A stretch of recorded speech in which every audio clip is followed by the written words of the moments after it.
Bismillah ar-Rahman ar-Rahim. Assalamu alaikum. Welcome back to the show. It is 8:45 a.m. I have online this morning Naim Jeenah. We're going to be unpacking a couple of stories with him. We'll touch on the ICC warrant of arrest on Vladimir Putin. We're also going to be looking at the 20 years anniversary of the war on Iraq. But first up, we're going to be talking about Naim Jeenah with the New Institute. Assalamu alaikum to you. Welcome to the program. Alaikum salam wa rahmatullahi wa barakatuh. Many congratulations. You are now with an organization called MISTRA. What does it stand for? How did this come about and what's it all about? MISTRA is the Mapungubwe Institute for Strategic Reflection based in Johannesburg and headed by Joel Netshitenze, who used to be the head of policy in the presidency when Thabo Mbeki was president. So it's been around now for about 12 years, started in 2010. And they focus on kind of research around politics, political economy, knowledge systems, mainly focused on South Africa and looking at kind of long-term possibilities for South African development. Okay, so we look forward to having future discussions with you on that. And I know you've said that mainly focused on South Africa, but you can't rule out the global view as well and that impact on South Africa too. Yes, of course. And that's part of my role. Brilliant. So far, what have you been doing? I know that the type of work you're involved in is very research intensive. So let's just take a very quick look at the protest action yesterday. Are these the type of things you guys reflect on as well and come up with possible solutions going forward? And does government, in fact, hear you guys? Do you present papers to government suggesting, well, this is what has happened over the past 3 weeks, the past 3 months. These are our findings. These are our recommendations for you to go forward. Is that how it works? So MISTRA takes a more kind of long-term perspective rather than one incident and making statements about them. Coincidentally, I just use that as an example, by the way. Yeah, no, sure. So coincidentally, for example, we on the 28th of February launched our latest book, which is on protests in South Africa. Wow. 25 years of protests in South Africa. And as you know, South Africa is one of the countries in the world with the largest number of protests per day. So that book, about almost 300 pages, unpacks what protests mean in South Africa, different agendas around protests, political, economic, etc. Has a chapter that looks, for example, at the July 2021 insurrectionary uprising in KZN, etc. So yes, that is the kind of stuff that we do. Currently, I'm working, for example, on a project around the state of the South African state 27 years after our first democratic elections. We also have a project on that on an ongoing basis sketches scenarios for South Africa. And the first set looked at 2030, and now we're working on scenarios for 2035. We do commissioned work for government, for different government departments, as well as for the corporate sector, commission work around particularly political economy, political issues, etc. So yeah. I'd like to have an in-depth discussion with you sometime soon regarding the book that you guys have just launched, 25 Years of Protest in South Africa. And I think it's going to make for a fascinating discussion. What's come out? Does it in fact work or not? But let's leave that for another time. Funny enough, I was watching mainstream media the other day and said to my husband, we were known as the protest capital of the world, but it seems like the UK is getting there as well, because each every week you hear of a new protest. It's the the post office workers, then it's the healthcare workers, then it's the teachers unions, etc., etc. So there seems to be this discontent all around the world. But again, let me not Well, you digress said that from. France, I mean, Paris is literally on Of fire course, in the yes, past couple of years. absolutely. With In Israel, the on Saturday, about 300,000 people on the streets. So Yeah, we need to have a real in-depth discussion about all of that, and I look forward to it. Let's look at the issue around what does Putin's ICC arrest warrant mean? Is it just once again all talk and no action?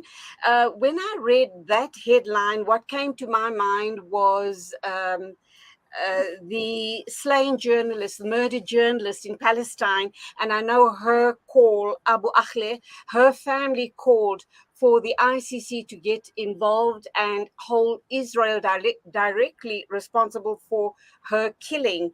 And up to now, we've not heard much. There doesn't seem to be any progress on that story. So we come back to Putin and we look at the issue here. He's a white man. Are we going to get any mileage out of this? Is the ICC going to go ahead and hold him responsible? Because I understand there's issues around children, missing children from the Ukraine, and fingers are being pointed at Russia, that these children are being taken out of the Ukraine and they're being placed or displaced elsewhere in Russia.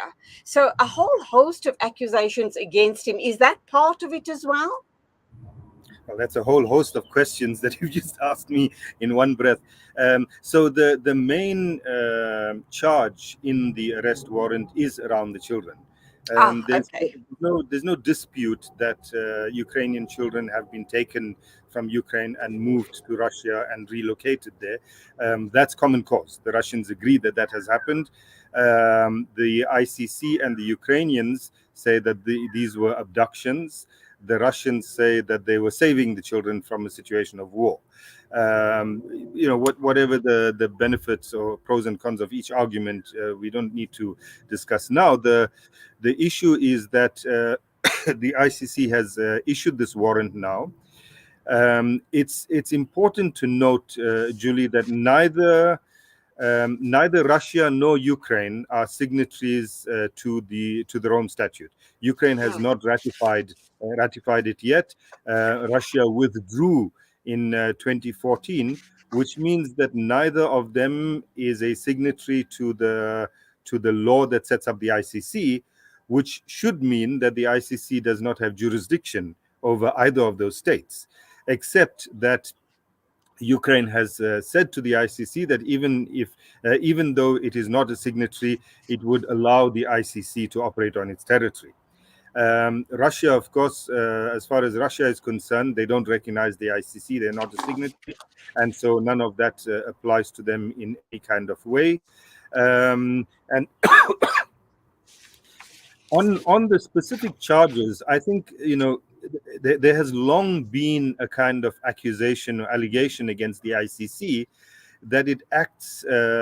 Previously, the allegation was that it acts mainly against against Africans or African leaders or leaders in the global South. And also the accusation that it has become a tool of Western powers. This now, the arrest warrant against Putin highlights that claim once again, that you have a war here between Russia and essentially most of the Western powers. And the ICC, the allegation goes, is taking one side in this war. Now, what bolsters the allegation, and I'm not saying anything about whether Putin and his children's rights commissioner, both of whom there are arrest warrants for, whether they're guilty or not. That's besides the point. But in this case, what kind of highlights the importance of these allegations is that the day before the ICC issued its arrest warrant, there was a UN report on the Ukraine war. And the UN report, Russia rubbishes it, etc. But let me just say, the UN report highlights a number of what it alleges are war crimes that have taken place in the Ukraine theater of war. A large number of them of war crimes it attributes to Russia, but it also attributes a few war crimes to Ukraine. The day after the was released, the ICC announces that it's issuing an arrest warrant against one of the two parties and not the other.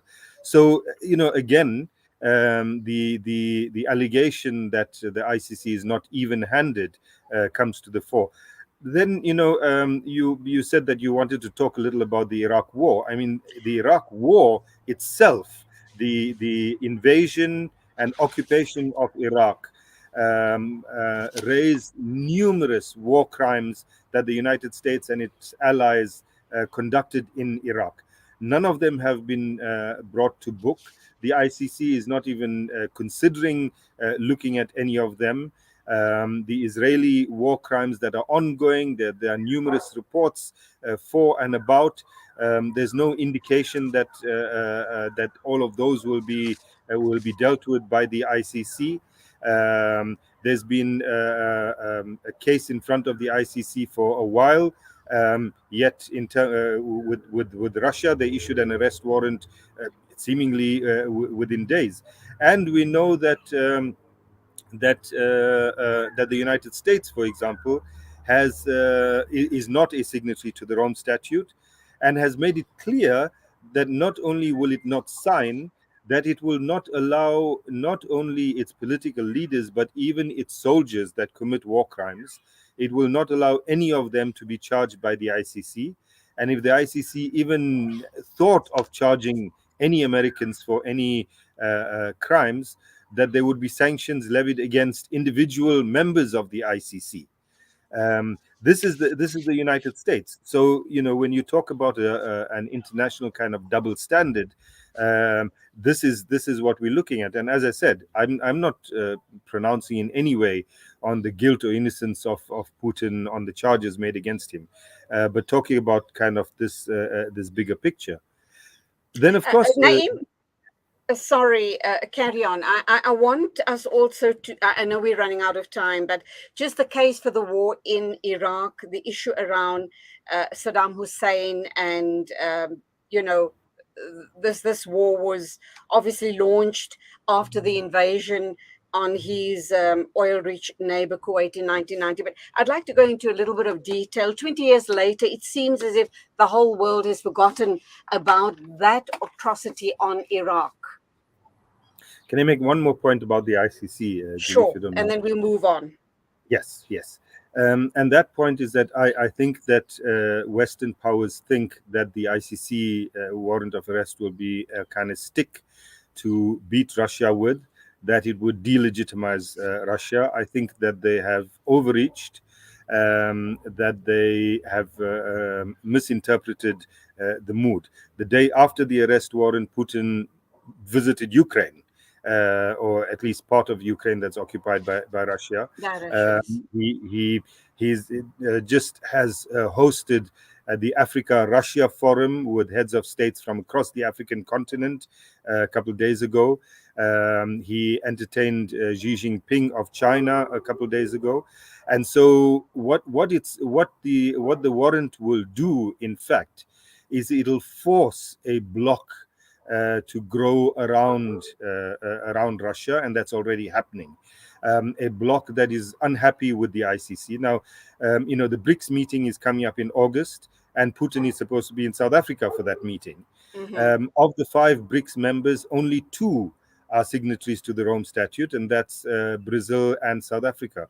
Will South Africa maintain its position on the ICC, or will it and thus threaten its relationship with Russia and its president, or the okay.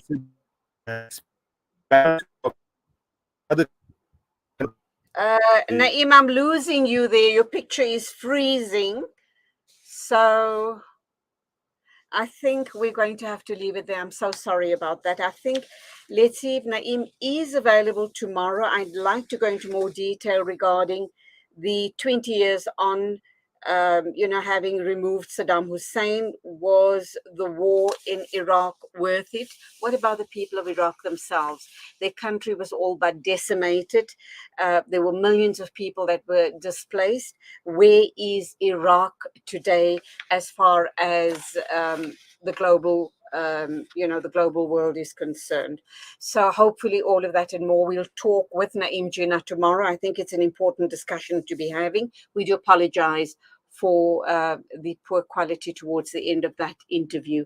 It is exactly 9 o'clock. This is News and Views on Salam Media. I do believe standing by to talk to us is Councillor Naeem Patel. We'll go to him in just a minute, inshallah.